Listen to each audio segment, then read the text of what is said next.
Hey guys, this is Coach Matt from the Scorpions. This is another video in our series of dodging from X. So in previous videos, we had discussed going over the top, which means you beat your defender cleanly and you're trying to get the quickest route to the front of the goal. The second video we discussed doing an inside roll. That's when somebody's overplaying our top side. And in this video, we'll be discussing what's called a rocker dodge. So rocker dodge can be used in a number of situations, but it's most useful when you're dodging from X if your defenseman is trailing you a little bit. As with any of these videos, we always want to have the kids feel comfortable with cradling and stick protection before they get to this point. So I encourage you to check out this video first. So just to discuss what we are going to be doing with this particular drill, as with any dodge from X, other than when we get over the top. So by saying over the top, that's when I beat my defenseman cleanly. And what I want to do when I get to the goal line extended is pull my shoulder in so I have a shot at the goal. If I can't beat my defender cleanly, then I have to get to a point where I have enough angle on the goal that I can make an effective shot. And so we call that the 5 and 5. 5 yards up, 5 yards out.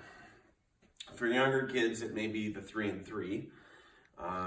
And in this, because we're indoors, because it's still 0 degrees outside, it'll be the 3 and 3. Okay, so just to go over how we would do it. So if I'm dodging my defenseman from X, so I have to do some sort of a dodge to get his feet and his hips moving. And I'm going to use good stick protection. So remember, chin to shoulder, very low amount of cradle so I don't expose my stick. Now I get here to the 5 and 5. If my defenseman is slightly behind me, what he's going to be trying to do is he's going to be trying to catch up and take away my top side, because that's what most defensemen are taught to do. So what I want to do is I want to freeze him a little bit so that he doesn't catch up to me and then I have an open shot at the goal. So once I get to here, if he's a little bit on my back, I'm going to give a little step back. I don't want to expose my stick so he trail checks me, but a little step back. By that little step back, he's going to be thinking that I'm going to roll back towards the cage, and then I'll freeze him a little bit. And then what I do instead of that is I come in here, and then just like going over the top, I can either now be facing the cage for a wrist shot and go low and away, or if I get driven up a little bit further, and when I look at the goal mouth, I'm a little bit further away, I might not be able to do a wrist shot at that point. I might need to do a jump shot instead. And so the idea with a jump shot is I get a little bit more power in my shot.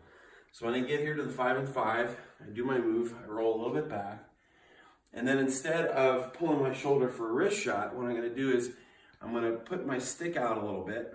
So I'm going to put my stick to the side a little bit and grab it with my bottom hand. And as I do it, now I'm going to plant off my back foot, and then I'm going to come forward with the ball here, and then I'm going to finish by rotating my hip over. So rock back, stick and step, and I'm planting off that back foot, and then I'm finishing here. So see how my hips shifted around. So it just depends on how far they are from the goal. So that's the rocker dodge. Make sure that the kids do it from both sides of the cage so they get used to doing this with both their right and their left hand. That's the rocker dodge.